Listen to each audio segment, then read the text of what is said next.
Okay, so I think we're going to disagree on a whole lot of things today. But I think the one thing that we're all going to agree on today is that the worst place to be right now is the US dollar. Am I right about that, Mooch? The worst place? No. And listen, I don't think it's the worst place because it's the tallest of the relative fiat currencies, but it is a bad place because of what they're doing to the dollar. Ultimately, they're corrupting the dollar. You know, Peter wrote best-selling books about this. The way we're monetizing our debt and the way we're printing money, 469 billion US dollars printed this year in the first 5 months.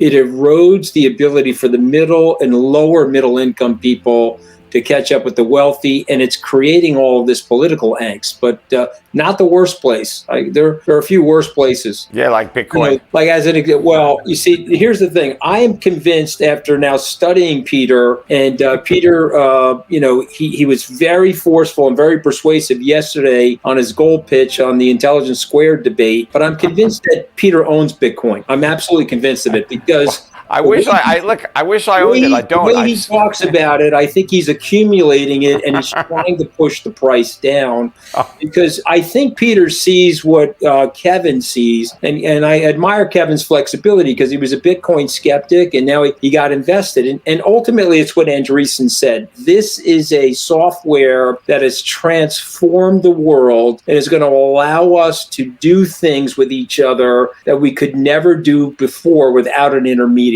And when you stop and you think about that shorter distance, there's no longer a triangle, Rob. There's a distance just between me and the person that I want to transact with as a direct result of the blockchain, Bitcoin, and some of these other ecosystems that are developing. It's going to massively change the world. Yeah, but that's all a bunch of hype so far. Nothing has been transformed. All you have is people collecting digital tokens and gambling with them. That's it. I mean, it hasn't changed anybody's life other than some people are richer because people bought it. Of these wallets, you're leaving out all of the infrastructure and architecture that's being put in place to create this massive superhighway. I'm going to let Raoul talk. All that is malinvestment, though. That's all going to. He knows how early. Raoul knows how early it is. Let's go back to this issue on gold versus Bitcoin, okay? What's wrong with owning both? I've got a 5% weighting in gold. I have for 20 years. I've got bullion I pay storage for. I use the GLD to balance on a quarterly basis. I buy into the gold story. I always have. But what's wrong with adding a little dabble, do ya, of Bitcoin? What's wrong with putting it in a portfolio? What's wrong with it? To me, it's not about a question of Bitcoin versus gold, right? To me, it's like Bitcoin versus GameStop or, AMC or, any other meme stop or, to me, that's a speculative asset. Gold is where I put my safe money that I want liquid, that I don't want to lose. I just want to store value. Peter, that's fine. That's fine, right? Nobody has an argument with that. But Bitcoin and the crypto world is the fastest adoption of any technology in all recorded human history. It's growing at 113% a year. It's 140 million people. There'll be 1 billion users by 2024. You can't say, well, this is all irrelevant. Everybody's being deluded. This is a madness. Only gold is the truth. No. First of all, it's got nothing to do with gold. It's a speculative asset. So if you're saying, where do I want to put my chips? What speculative assets do I want to gamble on? Personally, I think there's a lot more upside potential relative to the downside risk in other speculative opportunities that I am taking advantage of. I don't believe in Bitcoin. I never have. I don't think it's going to work. And so I can't buy it and put it away because I don't have any faith in it. But there are other speculative assets that I would rather own. But as far as something that's conservative, a store value, Bitcoin doesn't even qualify as that. It's all hype. What would you see having a similar risk reward to Bitcoin? So Bitcoin on average, you're going to see a 60% downside and a 213% upside a year, right? That's the risk. You don't know that. Bitcoin has been around for about a dozen years, right? That is not a long enough time horizon to say that you know anything concrete. And the entire time Bitcoin's been around, we've been in a gigantic bubble. The same, right? Huh? Facebook's been around the same. So's Google. No, but Facebook is a company. that has revenues and customers. It's got nothing to do with Bitcoin. Bitcoin's just a token. But my point is, Bitcoin's entire life history has been during this gigantic bubble. 0% interest rates, quantitative easing. It hasn't been in a cycle. All kinds of crazy stuff are going up. People are just buying all kinds of nonsense. It's all momentum. It's all hype. You can't draw any conclusions about what Bitcoin is going to do in the future by looking in the rearview mirror for the last dozen years. It's going to have to be around a lot longer than that. And in my opinion, it won't be around a lot longer. Worthless. Is the network of Bitcoin itself worthless? I don't know what the network is worth, right? I don't think the coins have any value, or the Bitcoin. I don't know. I don't think Bitcoin itself is worth anywhere near what people are willing to pay for it. And I think history is going to bear me out. I don't know what that network is worth and what else it might be able to be used for, Peter, other than gambling with Bitcoin. You invest in a company. You just made a point of a company with revenue and customers, all right?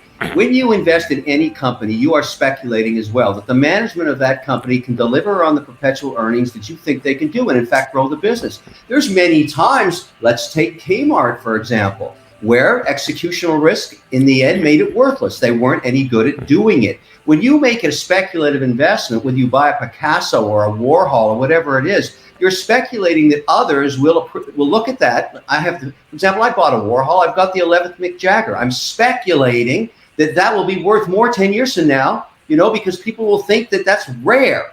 What's the difference between my Warhol and my Bitcoin? What's the difference? Because there is a long history, going back a long time, of wealthy people appreciating owning art and collecting art and displaying art on a wall. It gives you a lot of satisfaction to have rare pieces of art, hanging in your house that, you can admire, you can enjoy, you can impress your friends. There's a lot of value. And yes, it's not even so much that when you're buying a piece of art, it's that I think it's going to go way up. It's like, I want to preserve my wealth. I got a bunch of paper. I've already got real estate. I've got stocks. What else can I do with my money? Let me put it in some art. It's because paper can always become worthless. So you have to have real things. And a rare piece of art is actually truly scarce. I don't think there's anything really rare or scarce about any of these cryptocurrencies, including Bitcoin. Nobody's going to impress their friends with a picture of their Bitcoin wallet hanging on their wall. I mean, it's not, and when you're talking about a company, right. When you buy a business, Raoul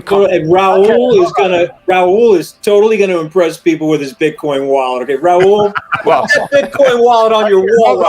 Hold on. I'm impressed already. I just want to say one thing to my fellow guests, and something I learned actually from Mr. Wonderful is about the adaptability and about understanding that the world is moving at an exponential pace. And so what I love about Kevin is he had a point of view, and then he stepped back and he said, okay, wait a minute, let me challenge my hypothesis and let me look at the world. And so it's reminiscent of Thomas Malthus. He said that we were all going to starve. The food was not going to pace the population growth, but he missed irrigation and all those technological developments. And I just think that Peter's line of thinking, which I respect and is something I was trained to study in the 80s and 90s, I think we've had a seismic change in the world, and we're about to have an introduction of newer and newer technologies, AI, robotic technology, biotechnology, software programmable biotechnology.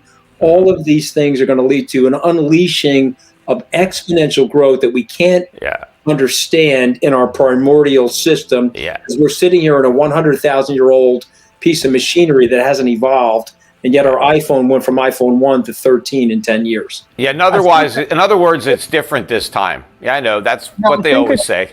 I think it's the same this time. I think it goes to the tweet that I think, Raoul, you made this tweet earlier saying, I still see people calling crypto a bubble, and thus it's unsustainable. I mean, you looked at the charts, but then you compared it with the tech stock overvaluation, and I guess it speaks the same. It speaks volumes. Well, I agree. I think everything that's speculative is overvalued. All those tech stocks are overvalued too. I just think that Bitcoin is even more overvalued because those tech stocks have some value. I just think the prices are too high. I don't think Bitcoin has any value. So any price is too high. Let's stay with that thought for a second, and let me propose something to you, Peter, and the rest of the group to debate, because I live this every day. I service institutions and sovereign funds, pension plans, in the indexing business that I'm a part of. And well, here's what they tell me, and you can debate this till the cows come home, but I've come to believe it, which is really what's turned me around on my crypto portfolio. I own a lot more than Bitcoin today. They want to play in crypto, and the only thing that's keeping them out, whether it be Bitcoin or stable coins or tokens or whatever it is they have no compliance infrastructure.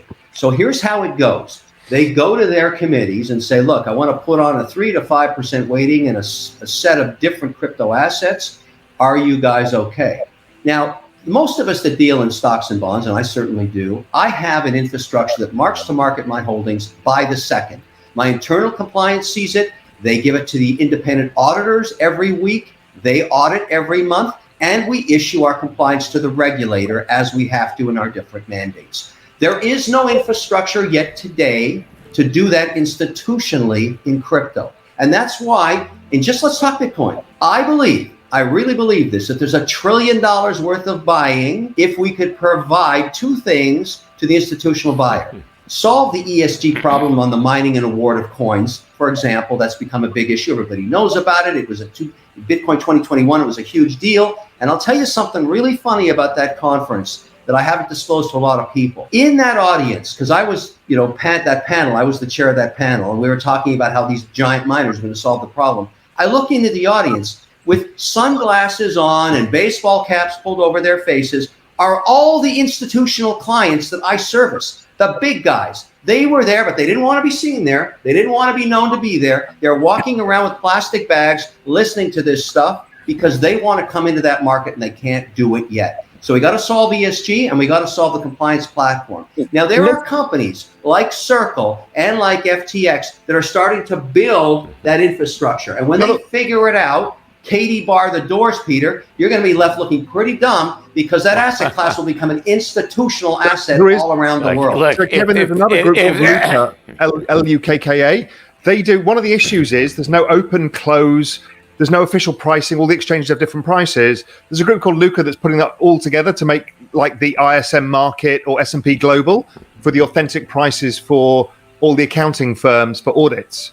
So they're scaling super fast right now. So it's all coming. And like you and like Mooch, I spend probably a third of my week or a quarter of my week speaking to sovereign wealth funds, family offices, and global institutions who are all trying to get up the curve on this. I mean, everybody's making the move. It's not going to happen. I mean, literally the whole lot of them are.